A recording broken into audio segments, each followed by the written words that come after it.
The first 15 minutes, without a doubt, Dan, it's the best 15 minutes we've seen out of Gregg Berhalter's group. And it came at the worst possible time, this electrical storm that forced over an hour stoppage. It totally just killed the momentum for the U.S. men's national team. For the first time in probably Gregg Berhalter's tenure, we saw urgency. We saw blood boiling in the veins. We saw players, playing with a bit of a more proactive approach instead of reactionary. It was good football those first 15 minutes. And then they allow Jamaica back into the game like they've done with every single team throughout this tournament, and that's the only worry I have for this team. Now that they're going to face this Mexican team in the final, is they allow 15-20 minute spells every single game. Jamaica didn't capitalize. Trinidad didn't capitalize. Panama didn't capitalize. Guyana didn't capitalize.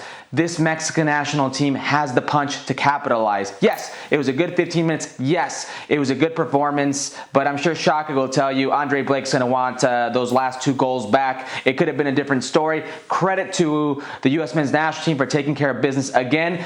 We can say all we want and be as negative as we want, but Gregg Berhalter's men have 15 goals for them, 1 against in this Gold Cup, and they're now in the final. Speaking of negative, you took to Twitter to hit out at some Bradley haters.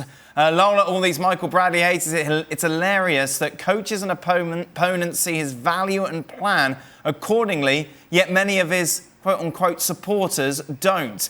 The man has been tremendous on both sides of the ball. The Bradley debate continues, Herc. Yeah, us millennials, we would say laugh out loud, but Lolo's fine. We'll go with Lol, Dan. Yes, it's unbelievable that people just, for whatever reason, see Michael Bradley as a scapegoat. They see Jozy Altidore as scapegoats for what happened and what was the failure of not qualifying to Russia in 2018. The man has been tremendous this tournament. He's been a leader. He's been a focal point, not only defensively, but in the attack. If you can disrupt Michael Bradley and his rhythm, you can slow down the U.S. men's national team. That was not the case yesterday.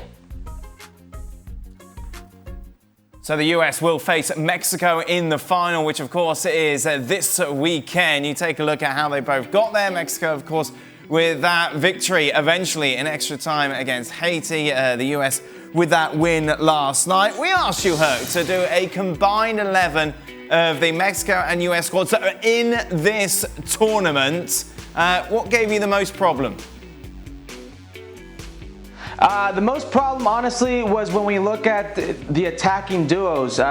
You could have put in there easily a Giassi Sardes who has the numbers, or a Jozy Altidore who has the value, but Jimenez has both. And then Pulisic, for at times as poor as he's been, he has the statistical numbers to back it up, and he's been tremendous in the knockout rounds. Antuna is another case where it's a guy that has the numbers but has slowed down in the knockout round, so that one was difficult. The rest was plain and simple. McKennie, Bradley, Dos Santos. The back line, I think that's where both teams have their problems. So I went both fullbacks for Mexico and both center backs for the U.S. And Memo Ochoa, there's a saying, no Memo, no party. You have to have Memo Ochoa in there. He's been outstanding when it counts, when it matters. He's been there for the Mexican national team. It's pretty straightforward. And Tata Martino really takes it out of the two. He's the one coach who's been able to really have his team understand what he wants out of them, play to his style. This is a Tata Martino team through and through. We're used to it, aren't we? Mexico against US in the Gold Cup, and you can see it's the Mexicans who very much have the bragging rights over recent meetings. 4 of the last 5 finals have seen Mexico lift the trophy. And according to the bookies, they are certainly favourites to do so once again. 13-8 on. The US coming in at 13-10. What's your thoughts going into this game, Herc? Listen, the U.S. men's national team, they've gotten to the final. That was the bar for them. They're now facing a Mexican national team that's heavily favored. You can say what you want. It's a rivalry. It's a final. There are no favorites, but this is Mexico's to lose. There is no shame in the U.S. men's national team falling to a Mexican team that's better than them. Without the likes of Michael Bradley, who's 31, and Jozy Altidore, who's 29, we're talking about a bunch of 24 and under players. It's a very new generation who hasn't experienced this rivalry, hasn't experienced a finalist magnitude. As long as they keep it respectable, all will be fine. But this is Mexico's to lose. For more, sign up now for ESPN Plus.